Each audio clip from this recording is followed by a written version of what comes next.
Bienvenue dans Droit de réponse 105.1, une émission radiophonique et audiovisuelle qui a pour objectif de rassembler les communautés francophones multiculturelles locales autour de thématiques en lien avec la francophonie locale et l'actualité culturelle et communautaire. Cette initiative est rendue possible grâce au Fonds canadien de la radio communautaire. Pour participer à nos débats ou à nos quiz Droit de réponse 105.1 ou pour plus d'informations, veuillez appeler le 416-599-2666 ou écrivez-nous à direction@commercial.choqfm.ca. Et on est parti sur les ondes audio et en vidéo également sur la page YouTube de Choc FM. Ici Guillaume Laurent avec à mes côtés ma collaboratrice Nathalie Salmeron. Bonjour Nathalie. Bonjour Guillaume, bonjour à tous. Aujourd'hui, une émission spéciale qui nous tient particulièrement à cœur ici à Choc FM puisqu'elle concerne la CRT, la coopérative radiophonique de Toronto et son histoire. C'est à l'occasion de la conférence organisée par la Société d'histoire de Toronto à l'Alliance française. Ce sera le 21 septembre prochain qu'on a l'immense plaisir de recevoir un de ceux, si ce n'est celui qui a bâti, qui a contribué à créer la coopérative radiophonique de Toronto de toutes pièces. C'était à la fin des années 1980. J'ai le plaisir de vous présenter Christian Martel. Bonjour Christian. Bonjour. Ça va bien? Oui, très bien, merci. Ravi d'être avec toi ici en studio, en audio et en vidéo, je le disais donc, pour faire le point sur cette présentation historique que tu vas nous donner et donner aux Franco-Torontoises et Torontois le 21 septembre prochain. Je rappelle que c'est donc au 24 Spadina Road, dans les locaux de l'Alliance française, dans le Grand Amphithéâtre, je crois. Oui. C'est une présentation qui est gratuite. Tous les détails sont à retrouver sur le site grandtoronto.ca, évidemment sur le site de la Société d'histoire de Toronto et de l'Alliance française. Ma première question, bien évidemment, ça va être de savoir par quel bout est-ce que tu vas prendre cette histoire, cette longue histoire, ce défi, ou ces 30 ans de défi, puisque tel est le sous-titre de cette conférence. Comment est-ce que tu comptes t'y prendre pour nous présenter cette grande histoire de la coopérative? Bien, j'y vais vraiment de façon chronologique parce que c'était la seule façon vraiment de pouvoir parler de toutes les anecdotes et parce que je me base aussi beaucoup sur des coupures de journaux que j'ai ramassées au fil des années et de toutes les expériences que j'ai vécues au conseil d'administration que c'est plus facile d'expliquer parce que le contexte historique fait que dans les années 80-90, la réglementation, l'état de la francophonie au Canada était différente de ce qu'elle est aujourd'hui, et en particulier en Ontario. Je veux dire, en Ontario, on venait tout juste d'avoir la loi sur les services en français en 1986. Et en 1986, on avait donné à tous les ministères du gouvernement 3 ans pour mettre en place des services. Alors, la date vraiment ultime pour tous les ministères, c'était le 1er novembre 1989. Et ça a coïncidé pratiquement avec aussi la naissance au sein de la Fédération des jeunes Canadiens français d'un programme de subvention pour encourager la création de radios communautaires dans les milieux minoritaires canadiens. C'est ça. Alors cette histoire, c'est aussi celle de la lutte pour le français en milieu minoritaire. Oui. À cette époque-là, pour remettre les choses en contexte, il y a combien de radios communautaires dans la province, en Ontario? Alors, en 1988, quand nous, vraiment, on commence ici à Toronto, grâce à l'ACFO de Toronto et son comité de communication, de s'intéresser à ce projet, il y a seulement qu'une radio, la radio de Hearst, qui, elle, a commencé sur le câble communautaire à faire des émissions en français et à demander au gouvernement provincial des subventions. Et c'est grâce à un des ministres qui résidait à Hearst qu'ils ont réussi à monter leur dossier pour convaincre le CRTC en 1987 de leur accorder une licence de radiodiffusion. Et vraiment, c'est un modèle pour tout le réseau des radios. Ouais. Il faut dire qu'il y a beaucoup de francophones à Hearst, il y a 90% de la population, alors c'est beaucoup plus facile de faire des choses, mais ils sont tellement dynamiques, c'est vraiment un bel exemple, c'est important de les connaître. Ici à Toronto, on le sait, la francophonie est plurielle, c'est une mosaïque, on a souvent cette image, cette métaphore en tête. D'ailleurs, on parlera tout à l'heure d'un des slogans, d'un des premiers slogans peut-être de la radio Choc FM, 65 cultures, une fréquence. Exact. C'est quelque chose que j'ai découvert en lisant ta présentation et que je trouvais tout à fait fondé. Quel était l'esprit des fondateurs? Qu'est-ce qui a déclenché finalement ce long et complexe processus de création d'une radio francophone à Toronto? Alors vraiment, ça a commencé grâce à une réunion communautaire. Alors on a eu une cinquantaine de personnes, peut-être plus, qui sont venues un samedi.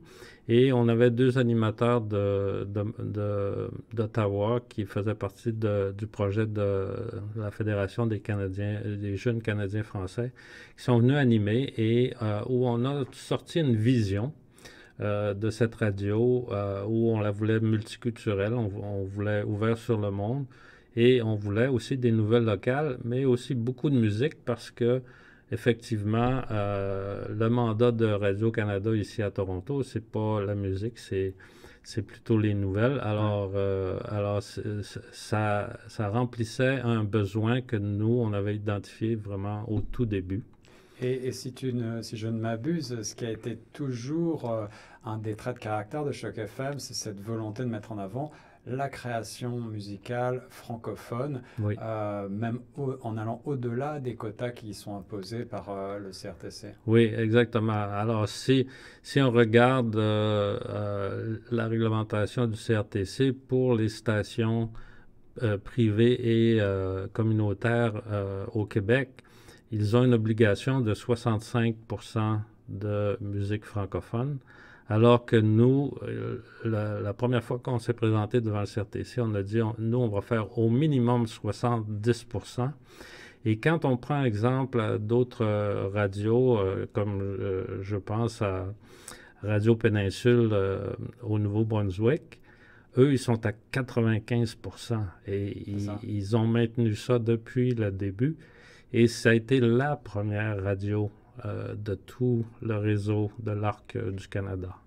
Alors peut-être, Nathalie, faut-il préciser à peu près quel pourcentage de radios francophones on tourne actuellement en 2022 à Choc FM? Alors en tant que programmatrice, j'aurais pas de chiffre exact parce que c'est difficile à chiffrer, mais c'est vrai que j'ai à cœur en fait de mettre beaucoup de musique francophone et si possible même d'artistes locaux, d'artistes ontariens si je peux.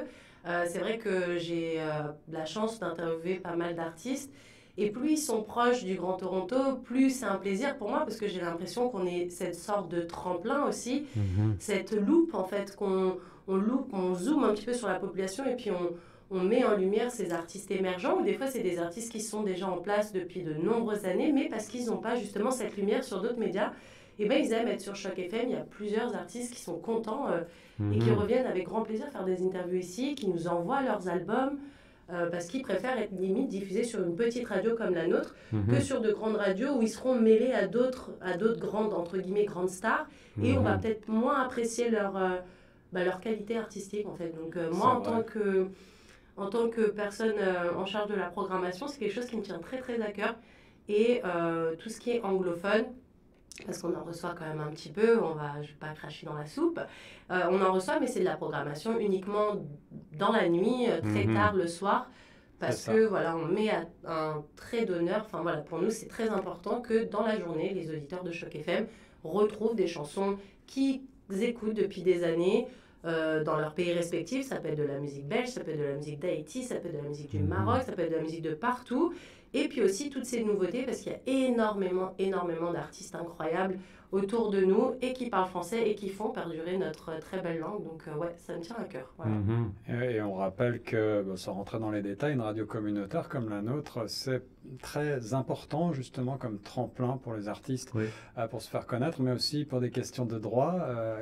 On cotise à la SOCAN et ces artistes-là bénéficient, grâce aux radios communautaires, davantage de soutien peut-être que dans les radios commerciales. Donc pour eux, c'est une promotion qui est indispensable quasiment, surtout aujourd'hui. Oui, et la majorité des nouveaux artistes ne sont pas nécessairement associés avec une grande boîte de distribution. Alors, je pense que c'est une des raisons pourquoi on voit la multiplication des offres et des nouveaux artistes qui poussent un peu partout. Parce que la radio communautaire, c'est toujours comme mandat d'être près de sa communauté. Et puis pour nous, c'est essentiel et ça a toujours été depuis le tout début. Alors Christian, si on revient un petit peu sur le parcours de la constitution en coopérative, ce choix qui a été fait à la fin des années 80, encore une fois, jusqu'à l'obtention de la licence, il y a eu tout un travail que tu vas décrire, je crois, dans cette conférence avec l'opérationnalisation, l'exploitation financière de la radio, des hauts et des bas. Ça a été un parcours quand même très complexe, on a l'impression, semé d'embûches. Est-ce que tu veux revenir sur quelques anecdotes peut-être? Oui, bien, c'est sûr que le plus grand défi au tout début, c'était un défi technique parce que vraiment, nos premières interventions au CRTC, c'est parce qu'on avait su que c'était la dernière fréquence ici à Toronto sur le FM et on voulait vraiment laisser savoir au CRTC que il fallait réserver cette fréquence aux francophones parce qu'il n'existait pas de service privé. Et malheureusement ou heureusement pour les autres communautés, on avait déjà des radios italiennes, portugaises, russes, chinoises peut-être. Chinoises, oui. Alors, je veux dire, ce qui manquait vraiment à Toronto pour étant la métropole du Canada, c'était une radio francophone. Et le côté technique, ça l'a débloqué seulement que pratiquement aux années 2000 parce que on a su, grâce à des contacts qu'on avait avec Industrie Canada au bureau local ici à Toronto, qu'il y avait eu une étude qui avait été faite par une radio portugaise pour vérifier l'interférence lorsqu'on plaçait son antenne près de la tour du CN. Alors, une des raisons pourquoi, quand on regarde en direction de la tour du CN, on peut voir que la First Canadian Place, qu'on appelle, ou la Banque de Montréal, possède beaucoup d'antennes. Et la raison pour ça, c'est que, dans la tour du CN, il restait plus d'espace et c'était vraiment des coûts exorbitants. En tout cas, quand on a essayé de savoir combien ça coûtait, je vous dirai pas parce que c'était vraiment impossible pour nous d'y penser. Mais le fait que cette étude avait été faite et avait prouvé que c'était possible, en étant près de la tour du CN, de faire de l'interférence seulement qu'à la hauteur de l'antenne et pas de l'interférence au niveau du sol et où les gens écoutent vraiment. Et vraiment, c'est avec de nombreuses interventions qu'on a fait au CRTC, finalement, Industrie Canada, dans les années 2000, a fait faire une étude et a prouvé qu'il y avait 3 ou 4 fréquences qui étaient ce qu'on appelle les adjacents. Alors, les adjacents, c'est vraiment les espaces, comme nous, on est à 105,1, alors on est à l'espace 1 sur 105, mais on est à 3 adjacents de 104,5, qui est la grosse station Chum FM à Toronto, que tout le monde connaît. Et Bon, dans les anecdotes, dans les années 2000, on a utilisé la fréquence en 5,1 pour faire des diffusions temporaires de 28 jours. Alors, on a fait pendant 3 années, de 99, 2000 et 2001, on a fait des diffusions temporaires pour les grands festivals qui se déroulaient à Toronto. Et quand on a utilisé la 105,1, l'ingénieur de Chum FM nous a envoyé une lettre en disant, si vous faites de l'interférence, on vous demande d'arrêter de diffuser. Alors, mais nous, on était vraiment confiants parce que notre antenne était quand même assez loin de la tour CN, parce qu'on était situé à Yonge et Eglinton sur le toit de TV Ontario. Oui. Mais même à cet endroit-là, qui se trouve à être presque 10 km de la tour du CN, on ne faisait pas d'interférence ailleurs qu'à la hauteur de l'antenne qu'on utilisait. Alors vraiment, cette expérience-là a joué en notre faveur quand on s'est représenté devant le CRTC. Alors les problèmes, les questions techniques et l'antenne a d'ailleurs été déplacée par la suite. Ça a été à plusieurs reprises des recherches d'exploitation sonore de meilleure qualité et de plus grande couverture de l'espace de la ville reine et du Grand Toronto. Évidemment, aujourd'hui, en 2022, on nous écoute de partout dans le monde à travers une application, à travers le site Internet, entre autres choses. Mais la licence, c'était quelque chose d'extrêmement symbolique, j'imagine, à l'époque.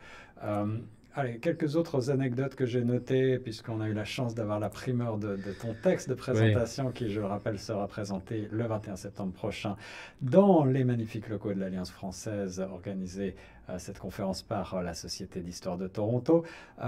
Un premier nom qui a été possible pour Choc FM, j'ai noté que c'était C'est qui FM. Rappelle-nous un petit peu les anecdotes autour de ça. Alors, C'est qui FM, vraiment, ça a été à l'intérieur de notre vision d'être une radio qui était ouverte à tout le monde. Les lettres, ce qu'on appelle les lettres d'appel, alors là aussi, il y a un règlement de Industrie Canada qui nous dit que on ne peut pas choisir n'importe quelle lettre d'appel. Il faut prendre la liste qu'eux publient à chaque année. Et un autre de leurs règlements qui est un peu désuet, à mon avis aussi, c'est que si on n'a seulement qu'une lettre de différence avec une autre station qui est dans notre rayon de diffusion, on doit leur demander la permission. Et là, C'est qui FM n'était pas nécessairement était dans la liste quand on l'a choisi en 1991. Alors, déjà en 1991, l'idée de C'est qui FM venait du fait que on avait découvert avec nos recherches et dans nos présentations au CRTC qu'il y avait un livre qui avait été écrit qui parlait de la communauté invisible de Toronto, qui était la communauté francophone. Communauté invisible. Oui, la communauté invisible. Et puis, en jouant un peu sur ce thème-là, qui faisait qu'on n'avait pas un outil de communication efficace qui nous permettait de se rencontrer ou de communiquer facilement. Cette radio-là, en prenant les lettres d'appel C'est qui, on faisait un jeu de mots où au lieu de dire C-K-I-E, on disait C'-Q-U-I. C'est qui, un peu comme dans la langue populaire, c'est qui les francophones de Toronto. Alors, cette lettre d'appel-là a été gardée jusqu'à lorsqu'on a reçu la fréquence en 2003. Notre licence en 2003. Et là, C'est qui n'était plus dans la liste. C'est à ce moment-là qu'avec le conseil d'administration de l'époque, on a regardé la liste, on a dit, bon, quelles seraient des lettres d'appel qui feraient vraiment Un choc. Qui sortirait de l'ordinaire, là, qui permettrait aux gens vraiment de savoir que les francophones sont maintenant sur les ondes. Et Choc FM était le choix du conseil d'administration.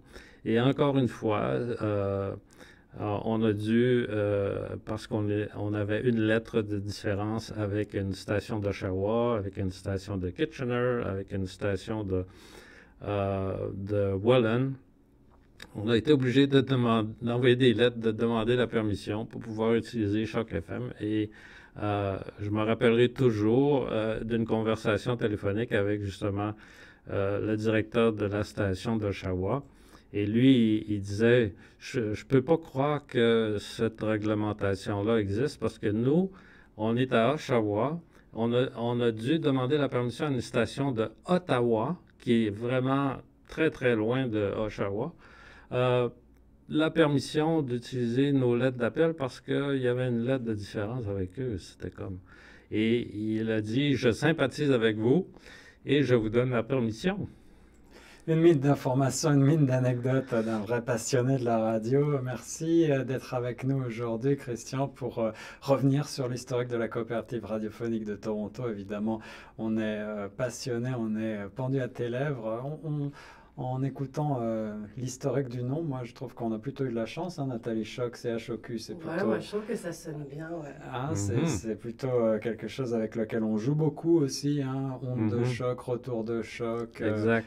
On a beaucoup de possibilités de s'amuser, de créer des titres d'émissions très adaptés là-dessus. Ouais. Autre anecdote, donc pour avancer, sur laquelle j'aimerais revenir, tu as parlé de différentes radios communautaires qui existent ici. J'ai noté qu'à un moment donné, il était question, suite à des petits passages à vide financiers, que tu vas décrire certainement dans ta présentation, mais il avait même été question de sous-louer en quelque sorte le signal la nuit à d'autres stations, à d'autres communautés, pour avoir peut-être du portugais, du roumain ou encore d'autres langues en ondes. Est-ce que tu veux nous expliquer ce qui se passait? Oui, alors, moi, j'ai toujours été intéressé par le côté technique et j'ai étudié beaucoup la réglementation d'Industrie Canada et tout ça. Et quand il y avait des audiences publiques, souvent, il y avait des groupes communautaires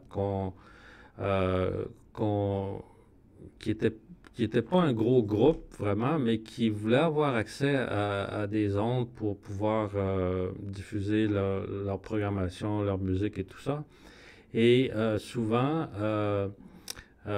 les fréquences qui font partie du FM possèdent des canaux audio multiples qui ne sont pas toujours utilisés.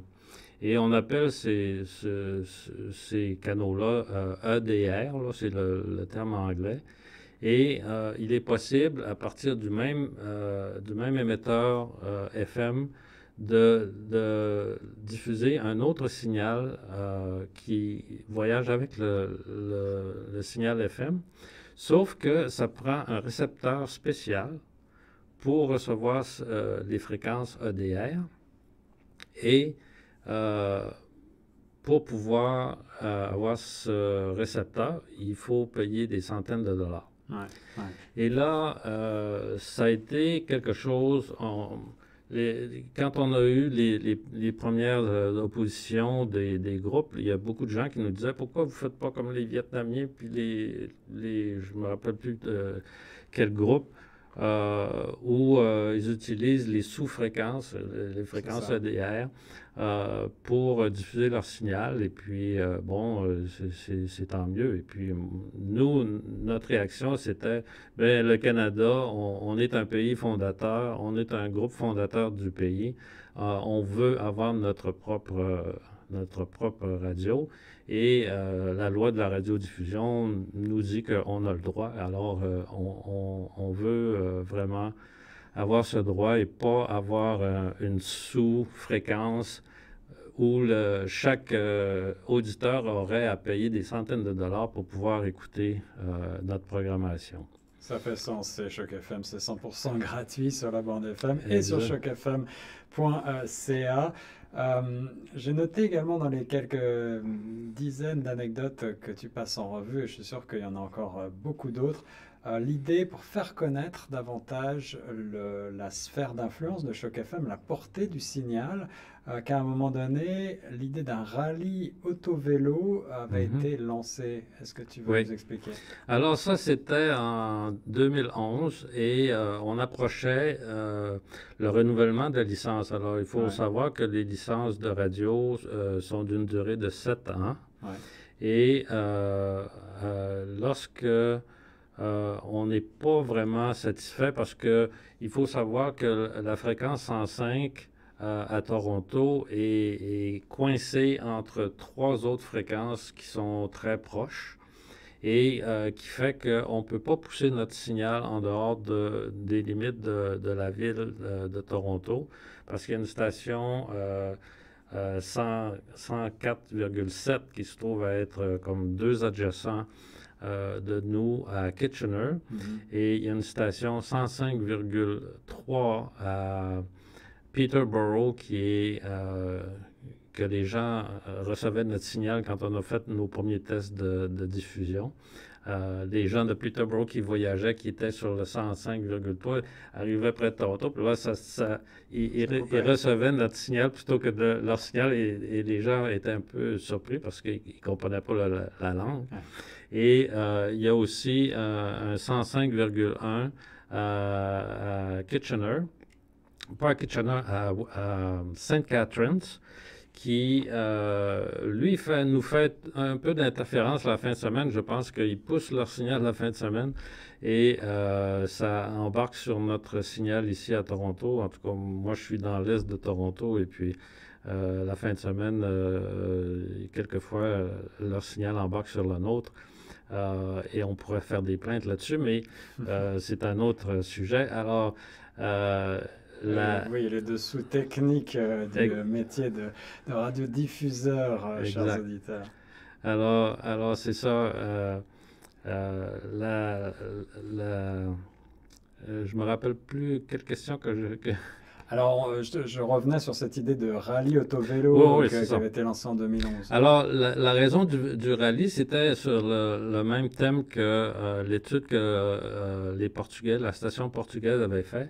Alors, c'était d'évaluer la portée de notre signal parce que notre antenne, au départ, n'était pas sur la Banque de Montréal, mais était sur un édifice près de la 401 et Yonge qui s'appelle Fernwood Garden, qui est une petite ruelle à l'est de Yonge, au nord de Shepherd. Alors, il y a un complexe immobilier de 4 tours à logement et on était sur une de ces tours-là. Avec un signal qui était nécessairement avec un signal fort. Qui, au centre-ville de Toronto, à cause de la barrière des nombreux édifices très élevés sur la rue Yonge et sur les autres rues adjacentes, faisait qu'au pied de la rue King ou de la rue Adélaïde, où où étaient nos studios à cette époque-là, on avait de la difficulté à entendre le signal. Et plus on approchait de la tour du CN, là, on perdait le signal complètement. Alors, c'est sûr qu'on avait fait le choix d'aller à cet endroit-là pour installer l'antenne parce que ça coûtait moins cher. Et à cause de l'aspect financier, ça nous aurait coûté plus de 50 000 $ d'être sur la tour de la Banque de Montréal, mais au tout début, on n'avait pas cet argent-là. Alors, on avait passé une entente de 15 000 $ par année avec un édifice. On aurait aimé être de l'autre côté de la rue où la compagnie Nestlé, qui est une compagnie franco-suisse, a un édifice à peu près de la même hauteur. Et on aurait aimé, on a fait des démarches pour essayer d'aller installer notre antenne là. Sauf que eux, l'esthétique, c'était très important et il ne fallait pas voir l'antenne dépasser le toit, alors que nous, on avait une obligation d'être à une certaine distance du toit de l'édifice et ça aurait maquillé leur building. Alors, on n'a pas pu passer d'entente avec eux. Alors, on avait été de l'autre côté de la rue et là, il y avait déjà des antennes et les gens qui étaient responsables de l'entretien et de la gestion étaient très ouverts à avoir une autre antenne et un autre loyer pour leur toit. Alors, on n'imagine pas toutes les difficultés que vous avez pu rencontrer au début, au balbutiement de la création de la coopérative et du lancement de Choc FM en ondes sur le 105.1. Donc, on rappelle, c'était en 2006 que la radio a été officiellement lancée pour la première fois en ondes et depuis sans interruption. Peut-être peux-tu rappeler à Nathalie, qui est avec nous depuis seulement quelques mois, tu as mentionné que les bureaux se trouvaient dans le centre-ville à Adélaïde. Oui. Quand est-ce qu'ils ont déménagé dans les locaux qu'on connaît désormais ici sur Lansdowne Avenue dans l'école Toronto-Ouest? Alors, vraiment, ça a été grâce à la création de cette école-là, parce que pendant longtemps, les deux conseils scolaires qui sont présents dans ce complexe ici cherchaient à avoir une école secondaire dans l'ouest de la ville. Ouais. Et quand ils ont trouvé cet espace-là, il y avait trop de locaux disponibles. Et plusieurs personnes qui avaient déjà été sur notre conseil d'administration étaient conseillers scolaires dans les deux conseils scolaires. Et entre autres, en particulier, une personne, Michael André Joly, qui était directrice des communications pour le Conseil catholique, et Claire Franqueur, qui était une ancienne directrice de Radio-Canada à Toronto, était, elle, directrice au niveau du conseil Viamonde. Et sous l'influence des conseillers municipaux, des conseillers scolaires qui aimaient beaucoup notre radio, avaient demandé de libérer un local pour pouvoir installer la radio ici. Et au lieu de payer un loyer qui était évalué, je pense, à quelque chose comme 30 ou 40 000 $ par année, en déménageant ici, on avait un loyer vraiment plus abordable et on était au cœur aussi d'une institution éducative pour laquelle on a une mission éducative de la radio de montrer comment faire de la radio. Et vraiment, cette radio a toujours été pensée par les jeunes. Alors, comme j'expliquais au tout début, c'est la Fédération des jeunes Canadiens français qui a poussé le gouvernement fédéral à développer ce programme de subvention qui nous a aidés au tout début. Et vraiment, devenir dans un espace où on étudie et on est près des jeunes, vraiment, c'était une occasion que la radio ne pouvait pas laisser passer. En effet, plus que jamais, on continue encore les efforts cette année et l'année qui vient pour lancer des ateliers radiophoniques avec les écoles, les conseils scolaires via Monde et Mon Avenir ici dans la région de Toronto, en virtuel et en présentiel dans les studios qui sont fraîchement rénovés, avec également l'équipement vidéo désormais et une expertise sur les médias sociaux et en communication digitale. C'est donc un développement, évidemment, un bras de la radio qui n'existait pas, j'imagine, dans l'esprit des concepteurs à l'origine, mais qui aujourd'hui, évidemment, fait partie intégrante de ce que l'on fait.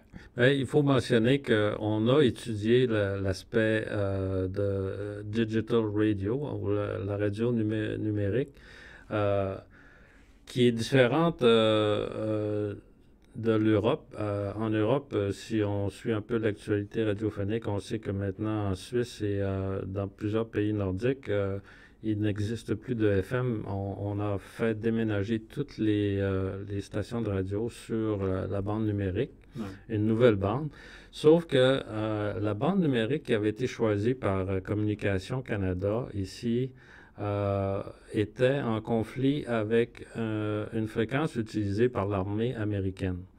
Et parce qu'on est tellement proche du marché américain ici à Toronto, parce qu'il y a le lac et il faut protéger... La ville de Buffalo.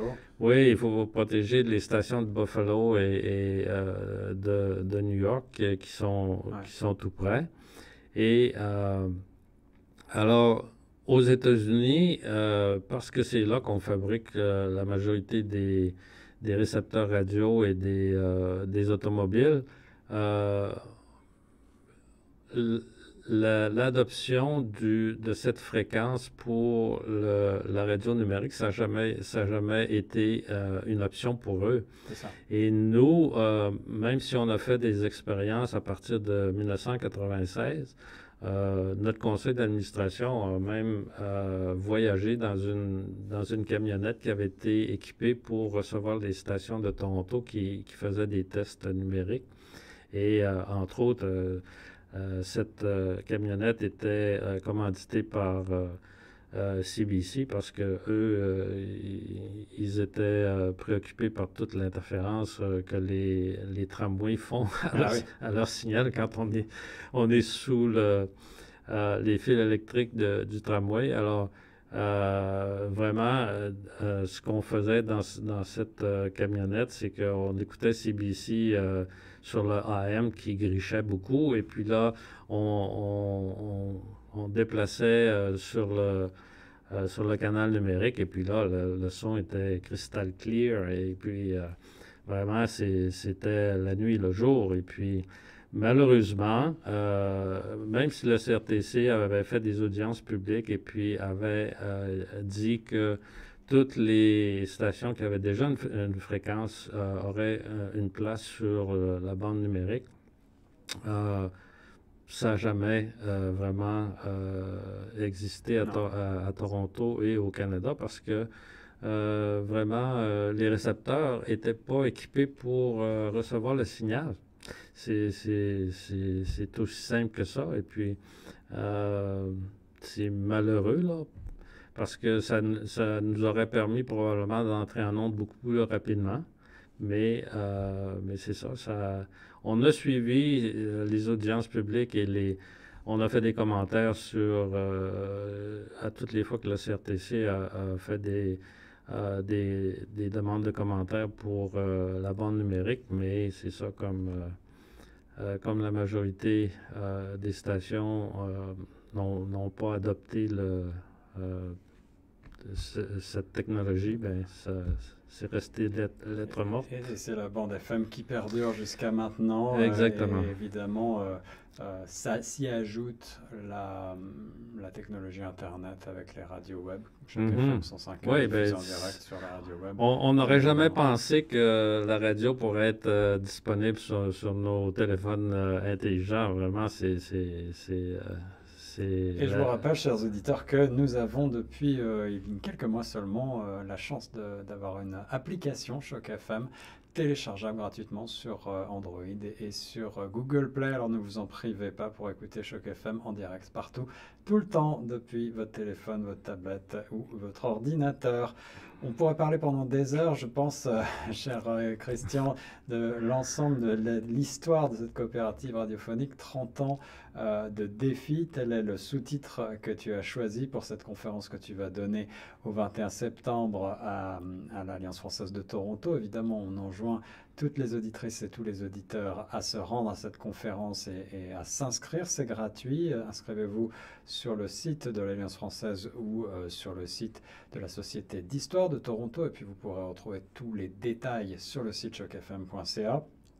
Nathalie, tu n'as pas eu énormément l'occasion encore d'interroger notre ami Christian. Est-ce que tu as des questions, des commentaires sur tout ce qui a été dit? Est-ce que tu as appris des choses? Oui, j'ai forcément appris plein de choses parce que moi, on en a parlé juste avant de prendre l'antenne. Moi, ça fait 6 mois que je suis ici, donc forcément, j'apprends plein de choses.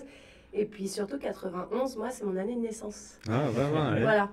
à la Donc, nouvelle génération. Exactement. Ouais, exactement. Donc oui, forcément, j'apprends beaucoup de choses. Je bois tes paroles, Christian, parce que même si j'ai un petit peu quand même parcouru ta présentation, je trouve qu'une histoire, c'est toujours mieux quand c'est raconté. Donc, c'est pour ça que je trouve ça très, très, très intéressant et j'invite vraiment les auditeurs de Choc FM, de n'importe quelle génération, d'ailleurs, même les jeunes comme moi, de venir, en fait, d'écouter tout ça. Parce que si on en est là aujourd'hui, c'est grâce à tout ce qui s'est passé avant et je trouve ça très, très, très intéressant. Donc, merci, en fait, de partager tout ça. Et c'est grâce à des pères fondateurs comme Christian Martel qu'on salue, on te remercie pour tout ton travail acharné, Christian, parce qu'il faut quand même bien le dire, tu as été à un moment donné directeur de la radio, mais une grande partie du travail que tu as fait et tout le défrichage pendant des années, tous ces efforts, c'était un travail bénévole finalement. Oui, exactement. Et puis,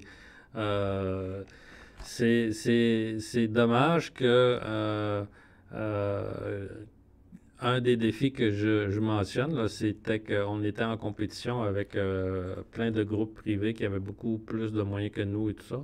Et un de ces groupes a fait une plainte auprès de mon employeur à un certain moment donné quand on a gagné la licence. Et ça m'a coûté mon poste permanent. Et ça a été très, très dur cette période de temps-là, mais sauf que parce que j'étais libre et que la radio avait besoin d'aide, alors j'ai aidé à essayer de trouver des locaux, à faire les appels d'offres pour l'équipement et plein de choses. Alors c'est comme ça a été un bien pour un mal. Et quand la radio cherchait un directeur, bien c'est ça, j'avais plus d'emploi. J'ai appliqué, sauf que on avait les yeux plus grands que nos ambitions étaient grandes, mais nos rentrées financières n'étaient pas à la hauteur au tout début, et puis on a embauché un peu trop de personnel, et puis là, on est entré vraiment dans un gros déficit déjà la première année. Des erreurs de jeunesse, mais justement, moi, le sentiment que j'ai en relisant ta présentation, c'est que malgré tous ces défis techniques ou financiers, on a le sentiment que lorsque la radio, l'idée de cette radio franco-torontoise s'est développée, il y avait peut-être 300 et quelques mille francophones dans la région. Aujourd'hui, il y a plus de 600 000 francophones en Ontario, peut-être davantage. On a l'impression que la radio Choc FM n'a peut-être pas encore atteint tout le potentiel qui pourrait être le sien. Qu'est-ce que tu en penses? Oui, non, moi je pense que la radio a toujours un potentiel immense et les nouvelles technologies justement sur Internet et sur vidéo, comme on fait aujourd'hui, je veux dire, ça apporte vraiment une dimension plus élargie. Personnellement, j'ai étudié en communication avec une mineure en cinéma et puis de voir qu'on peut faire du vidéo en direct, en ligne et tout ça, et que ça peut être mis sur Internet et offert à tout le monde. Vraiment, jamais j'aurais pensé, quand on a développé le projet au tout début, que c'était des choses possibles et que la radio arriverait à cette étape de son développement. Et je pense que il y a des potentiels encore commerciaux qui ne sont pas remplis. Et je pense que si un mécène quelque part nous écoute, on aimerait beaucoup vous parler pour pouvoir essayer de développer la radio à son plein potentiel et vraiment être l'étoile de tout le réseau des radios communautaires francophones au Canada, parce que on est dans la plus grande ville du Canada et puis il ne faut pas se le cacher, il y a des opportunités, il y a des potentiels qui existent mais qu'on ne connaît pas aujourd'hui et qu'on espère qu'ils pourront être découverts bientôt. Alors l'équipe opérationnelle Boîte et Paroles, on va faire tout notre meilleur pour développer ce potentiel et continuer d'être la voix des francophones des quatre coins du monde, ici à Toronto, des franco-ontariens d'origine jusqu'à ces fameuses 65 cultures, une fréquence, un slogan que finalement on pourrait reprendre peut-être sur les ondes d'ici quelques temps, parmi tous les slogans que Choc FM 105.1 lance chaque année dans ses images sonores. En tout cas, Christian, on aurait pu parler encore bien longtemps, mais on a presque atteint 1 heure déjà d'émission et donc on va se quitter.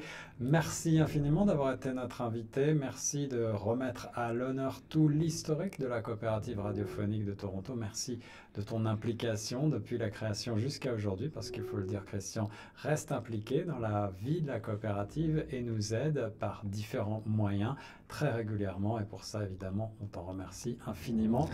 Un mot de la fin pour les auditeurs? Ah, bien, ça me fait plaisir.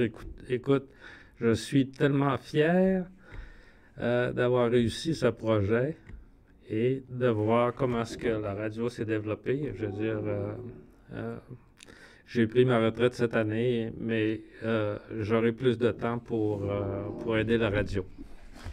Alors, ce n'est qu'un au revoir, on va se revoir très bientôt. Merci infiniment Christian Martel, un des tout premiers pères fondateurs de la coopérative radiophonique de Toronto, qui, je le rappelle, sera donc présent à la conférence, ou sera même le maître de cérémonie de cette conférence organisée par la Société d'Histoire de Toronto à l'Alliance française le 21 septembre prochain. Inscrivez-vous. Merci beaucoup, c'était Guillaume Laurin avec Nathalie Salmeron sur les ondes de choc. À bientôt.